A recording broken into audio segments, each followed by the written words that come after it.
What if I told you your cravings are not the problem?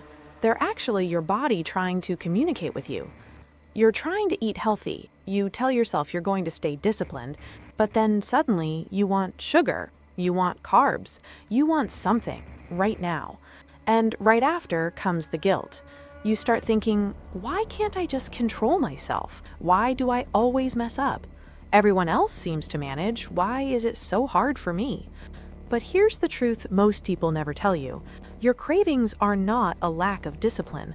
They're a biological signal, a message, a call for help from the inside. Your body is not working against you. It never was. It's working for you every single second of every single day. Cravings are messages, and when you ignore them, suppress them, or fight them too hard, they don't go away. They get louder. They get stronger until you finally listen. So instead of asking, how do I stop cravings? Start asking, what is my body trying to tell me? That one shift, that one question can change everything. Reason 1. Blood sugar crashes. One of the biggest reasons you crave sugar or carbs is unstable blood sugar. Here's how it works. If you skip meals, eat very little, or rely on processed packaged foods, your blood sugar spikes high and then crashes hard. And when it crashes, your body goes into panic mode. It sends out an emergency signal. I need energy, fast, give me something now. That's the moment cravings hit you like a wall, that desperate, urgent need for something sweet or starchy, that feeling you just can't ignore. And here's the thing, this is not a lack of willpower. This is survival. This is your body doing exactly what it was designed to do, keeping you alive. The solution isn't to fight harder, it's to eat more consistently, balanced meals, regular timing, foods that keep your blood sugar stable throughout the day. Reason 2. Low protein. If your meals are low in protein, your body will keep asking for more food, again and again. Protein is one of the most powerful tools for managing hunger and cravings.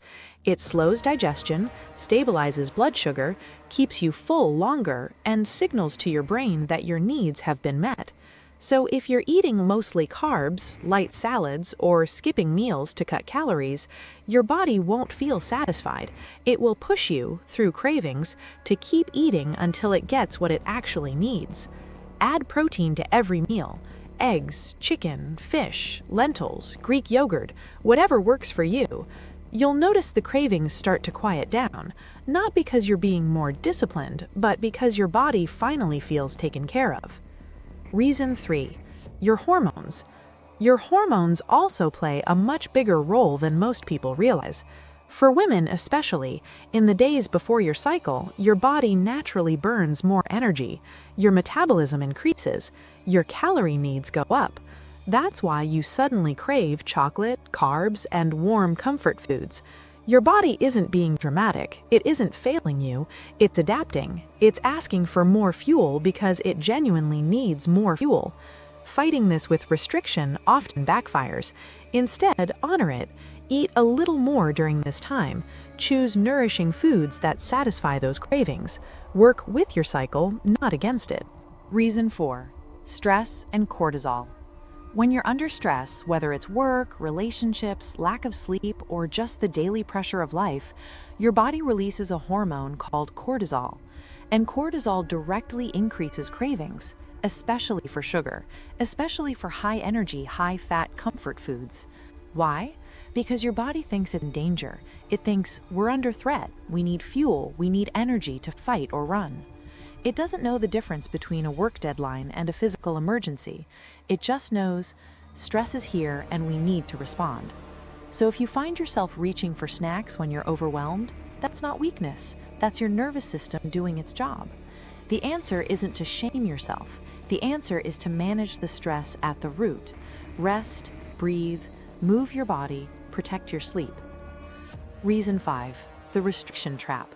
This one is so important. The more you restrict, the stronger your cravings become. When you label foods as bad, when you tell yourself you're never allowed to have something, your brain actually starts to focus on it more, not less. More. It's called the forbidden fruit effect. What we can't have becomes what we want most. And eventually, after days or weeks of restriction, the cravings build up so much pressure that they explode, and it leads to overeating, binging, followed by more guilt, more restriction, more cravings. It's a cycle, and you can break it not by trying harder, but by thinking differently. Give yourself permission, allow foods, stop the war. When nothing is forbidden, the obsession starts to fade. So, what should you actually do instead of fighting your cravings? Start listening to them. Before you reach for food, or before you white-knuckle your way through refusing it, pause for just a moment. Ask yourself, did I eat enough today? Did I skip a meal or eat too little? Did I have enough protein? Am I stressed, exhausted, or emotionally overwhelmed?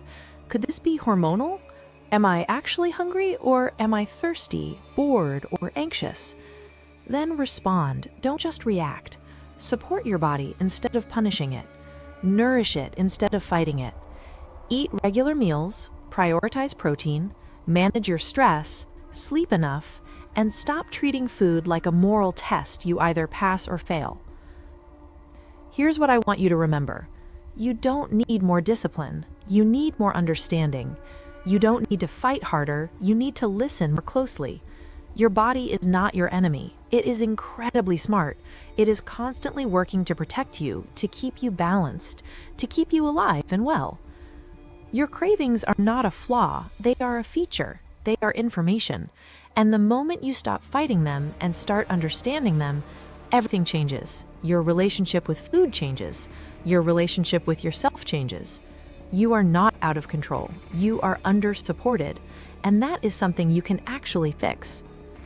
If this changed how you see your cravings, share it with someone who needs to hear it, and make sure you subscribe, because every week I share content that helps you understand your body better, eat with more confidence, and finally feel at peace with food.